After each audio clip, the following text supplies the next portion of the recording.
Camera 1 and Camera 2 are rolling, and now speed on both cameras.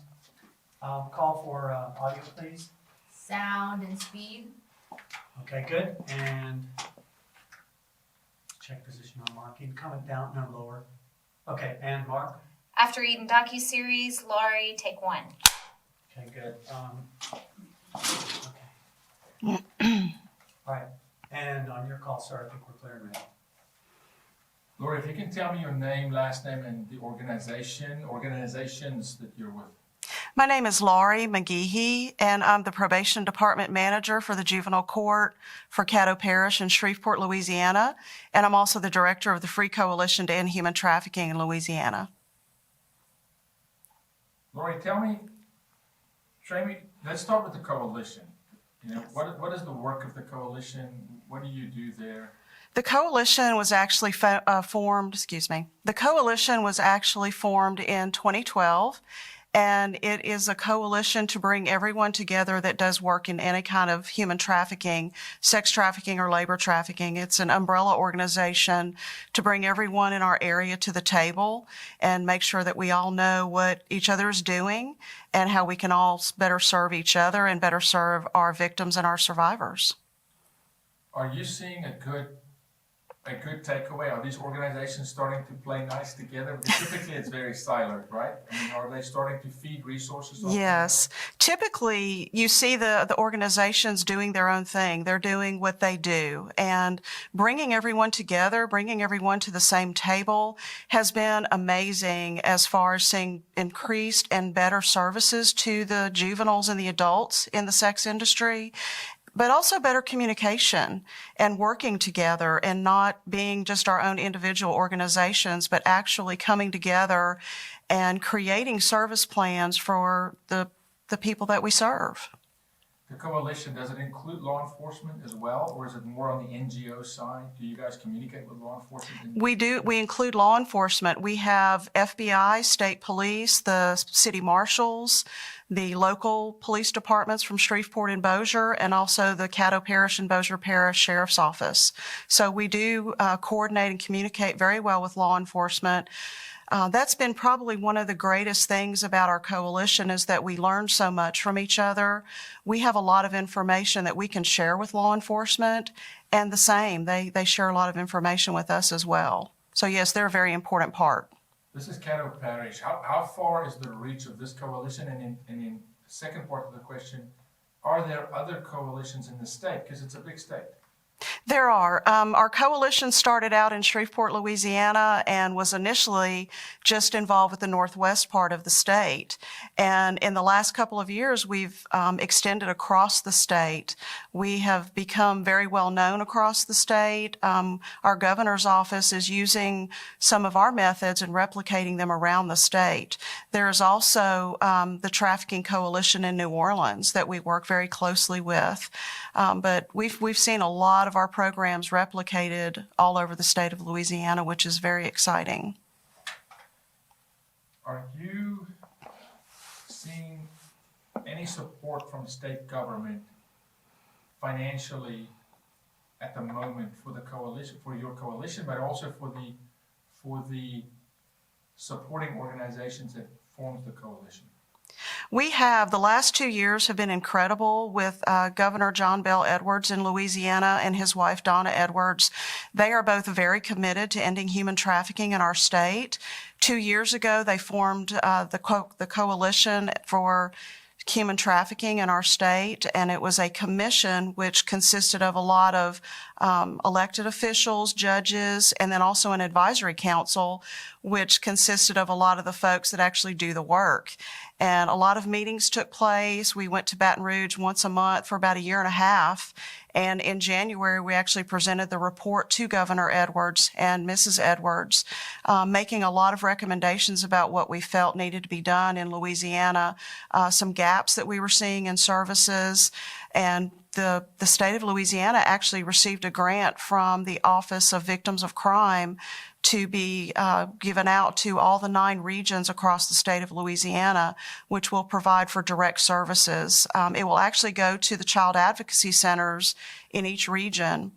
And the child advocacy centers will provide direct services to victims of human trafficking in those areas. We can focus on minors for a second in the state of Louisiana.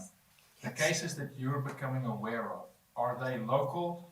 Do you find children from other states in the United States coming into Louisiana, trafficking through? What is that climate like?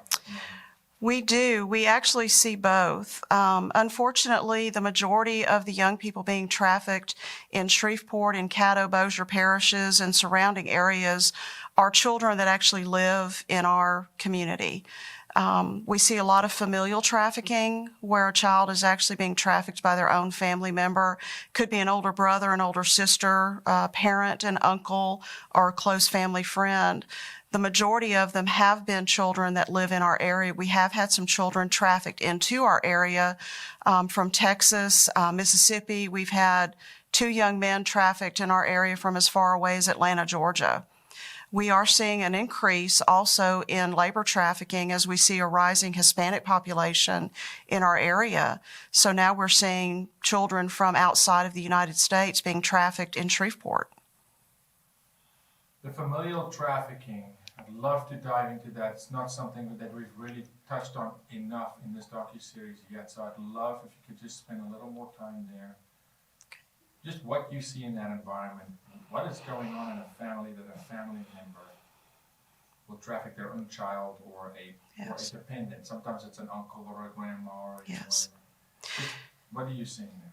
Usually, what we're seeing when a child is trafficked by their own family member is very severe poverty. And a lot of times a family member will traffic their own child so that they don't get evicted from their home. They can pay their rent, they can buy food, and they can pay their other expenses. Sometimes it's a history of abuse in the entire family. The mother was sexually abused, the grandmother was sexually abused, and now the child is being sexually abused. We've seen children as young as 4 years old that have been sexually molested, sexually abused.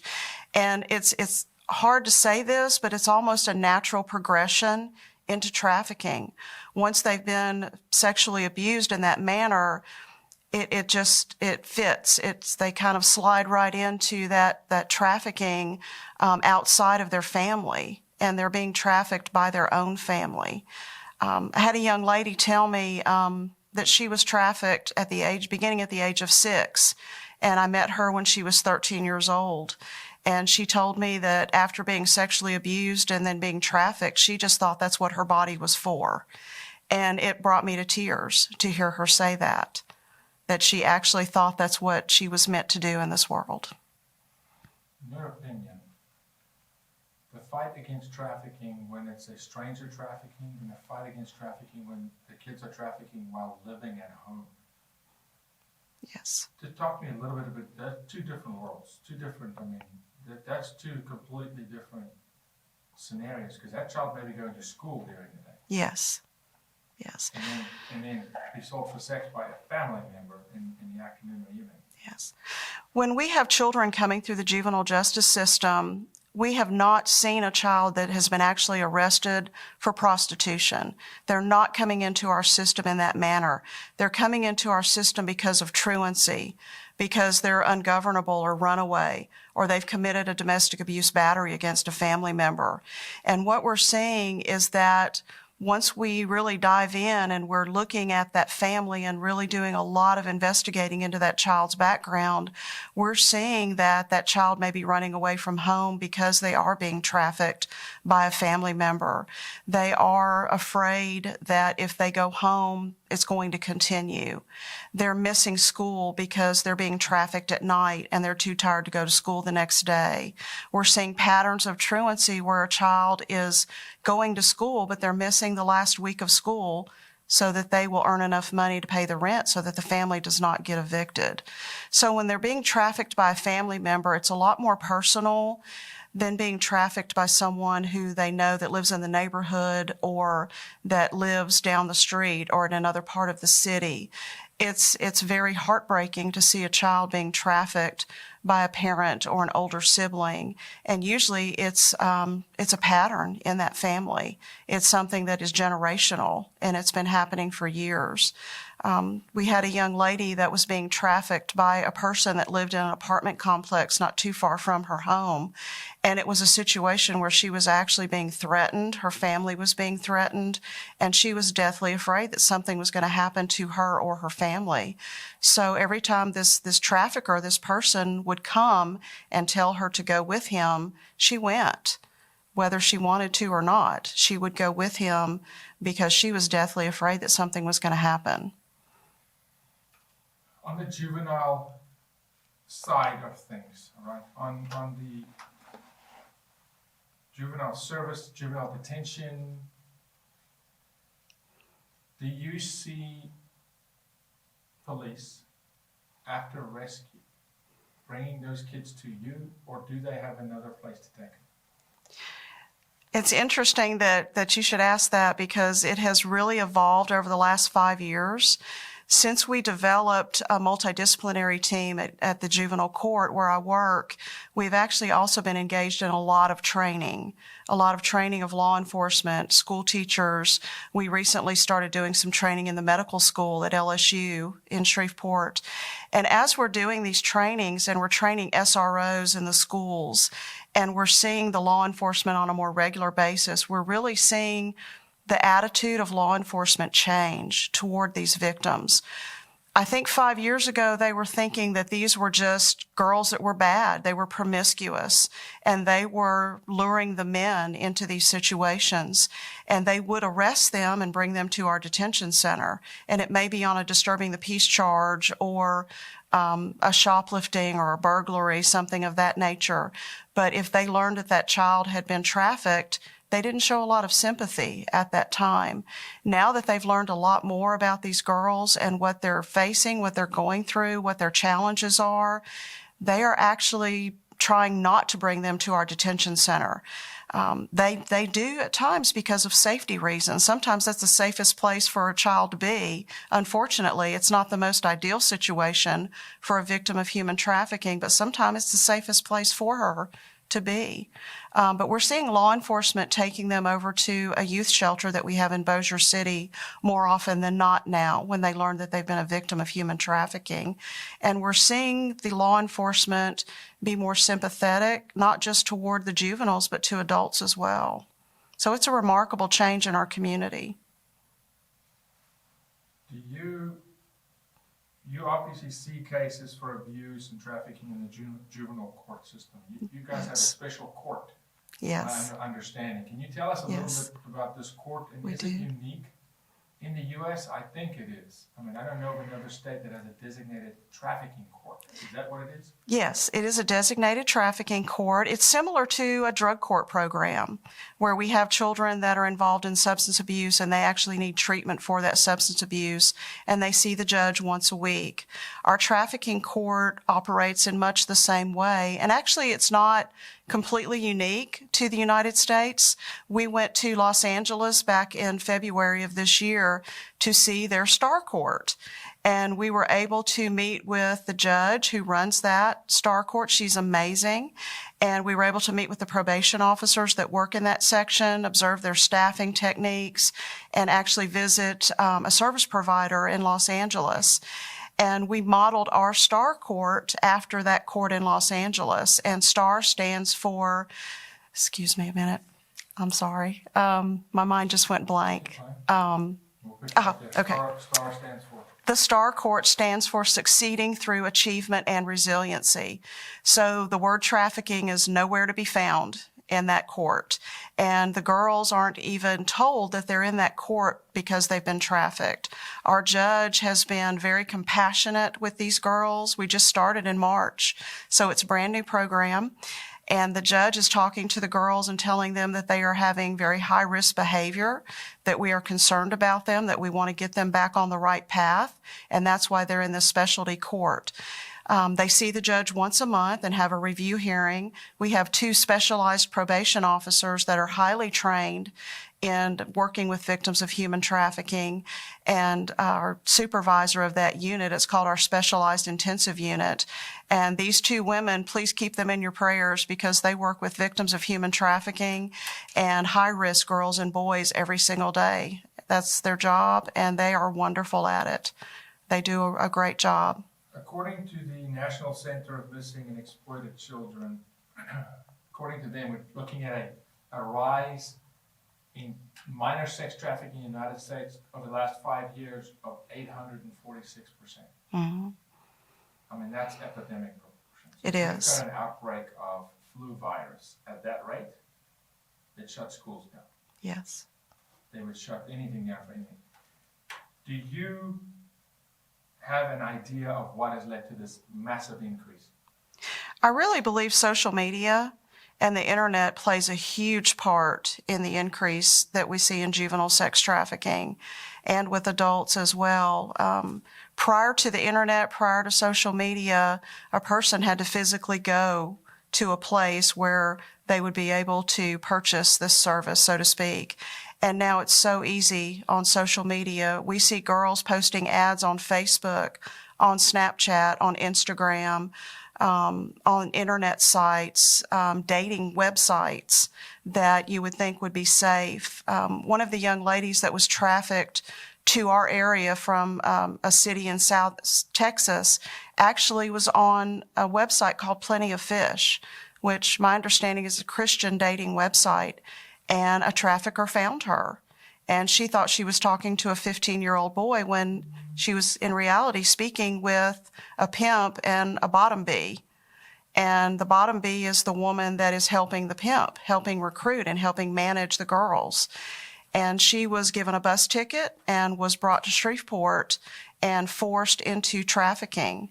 About 10 days went by before the FBI was able to locate her. The pimp put her picture and her ad on Backpage, and that's how the FBI was able to locate her in a well-known area of Shreveport, right by our airport that is just renowned for human trafficking, and they were able to rescue her. By that time, she had been pretty badly abused. But social media and the interstates also, I think, play a huge part in the increase in trafficking. Hold on 1 second. It's those long ones coming out again. Okay. We got you down. Thank you. It's better.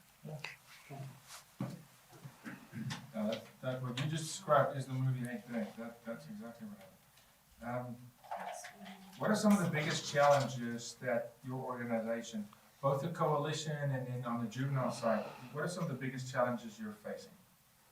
As we're working with these young ladies and also some young men, we've worked with boys and transgender females through the coalition and also through our juvenile court system. And as we're working with these young people, what we're really seeing the need is emergency housing. We have our detention center, which is not the ideal place. We have a shelter in Bossier City, which is a better placement, a wonderful placement. It's not secure. If the children want to leave that facility, they can, and oftentimes they do. They will run away and leave that facility. So emergency housing that's a little bit more secure but less than a detention center, and also long-term housing. We do have a couple of group homes in South Louisiana, one in Covington called Free Indeed, and one in Baton Rouge called Metanoia House, which are both wonderful facilities that we do utilize, but we will drive 4 to 6 hours to bring girls to these facilities. We really need more long-term housing, more direct services to these girls, more trauma treatment in our area and all through the state. Trauma treatment works wonders with this population. Specifically, trauma-focused cognitive behavioral therapy is a very effective treatment for this population. What do you see that type of a rehabilitation process timeline looks like? How long until functionality is returned? And can, in your opinion, these girls ever really recover? Absolutely. Recovery is absolutely possible. It's a long road, and it's difficult to put a timeline on that. We know that before a person can actually go through trauma treatment, they have to have gone through some other types of rehabilitative therapy. They have to be in a better place to start the trauma treatment, because as you go through trauma treatment, you relive your trauma. And if you're not in a good place, if you're not ready to do that, it can be devastating for an adult or a juvenile. So we go through some other trauma like cognitive behavioral trauma. We go through mental health rehabilitation treatment before we actually can get to the trauma therapy. We've seen young ladies recover in as little as 3 or 4 months, and then we've had some young ladies where it's taken over a year to actually get them to a good place where they're not going to go back to their trafficker. They're going to go to school and act like a 15-year-old, act like a teenager, have a regular life that doesn't involve sex trafficking. It can really take some time to get a girl to a place where she is deprogrammed, because there's a lot of psychological coercion that goes on with the pimps and the traffickers with these girls and boys, and they believe that this is the life they're meant to lead, and sometimes feel like this is the person they're in love with. This is their boyfriend. This is their person that loves them. And this may be the only person that has truly ever loved them in their life. A young lady that we worked with through the Free Coalition that actually now does training for us was in love with her pimp. That was her boyfriend, and they actually had a child together. And it has been a very, very long road to recovery for her. But she is doing very well now, and she's in college and doing great, raising her child. Are you seeing a connection and also just your view of the foster care system in the United States? And is trafficking prevalent in the foster care system? Unfortunately, we have seen some trafficking in the foster care system. At juvenile court, we do work with child in need of care cases as well. One of our judges specifically handles those cases, and many of our trafficking cases are coming through the child in need of care court. We have not seen, fortunately, in our area, a lot of trafficking in the foster care system, but we have seen it outside of our parish in some other states, where a child is placed into foster care and then actually trafficked by the foster parent. And that is really unfortunate, because that should be a safe place for that child to be.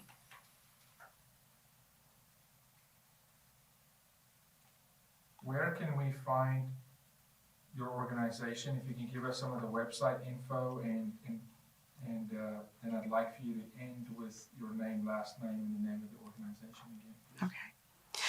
The Free Coalition of Northwest Louisiana is actually in association with the YWCA of Northwest Louisiana. So if you go to the YWCA of Northwest Louisiana website, you will see the Free Coalition, and you will also see our human trafficking conference that is coming up in June. This is our 5th year to do this conference. It's called the South Central U.S. Human Trafficking Conference, and it is amazing. Every year we have some wonderful people that will travel at their own expense and come and speak and train at this conference. This year we're really looking forward to the conference because we do have, for the first time ever, a male survivor that's going to come and speak at our conference. Our First Lady, Donna Edwards, is going to be speaking at our conference this year. So we're very excited about that. So that is another website that you can also look to see all the things that we're doing in the Free Coalition. And our juvenile court website is Juvenile Court for Caddo Parish in Louisiana. And there's a lot of information on our website there.